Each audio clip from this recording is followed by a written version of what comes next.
நம்ம வந்து இப்போ ஸ்டார்டிங்ல ஒரு ஒரு 1 வீக் 2 வீக் நம்ம நிறைய மொபைல் ஆட் போட்டுட்டு இருந்தோம். இப்போ இதனால ரொம்ப கம்மியாயிடுச்சுன்னா நம்ம நிறைய சேல் பண்றோம். நம்ம கஷ்டப்பட்டு நான் கஷ்டப்படுறேன், நான் சேல் பண்றேன். அதுவும் என் இன்ஸ்டா ஃபாலோவர்ஸ் வந்து நான் போடுற வீடியோ பார்த்து அவங்களுக்கு ஓகேனால தான் பர்ச்சேஸ் பண்றாங்க. இது நம்ம இடத்துல இருக்க ஒரு சிலர் என்ன நினைக்கிறாங்கன்னா, நான் நிறைய சேல் பண்றேன், நிறைய சேல் பண்றேன் அப்படின்னு சொல்லிட்டு ஒரு பொறாமை என்னன்னு தெரியல.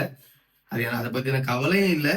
அதனால நம்ம பீஸ் தரக்கூடாது, தரமாட்டேன்னு சொல்லிட்டு ஒரு முடிவுல இருக்கிறாங்க. நிறைய பேர் இப்ப முன்னாடி நிறைய ஷாப்ல பீஸ் தந்துருந்தாங்க. இப்ப யாருமே பீஸ் தர மாட்டாங்க. எக்ஸ்சேஞ்ச் எடுக்கிறது, ஏதாவது ஒரு சில பேர் அதர் ஸ்டேட்ல உள்ளவங்க மொபைல் தர்றது தான் நம்ம இப்ப ஆட் போட்டுட்டு இருக்கோம்.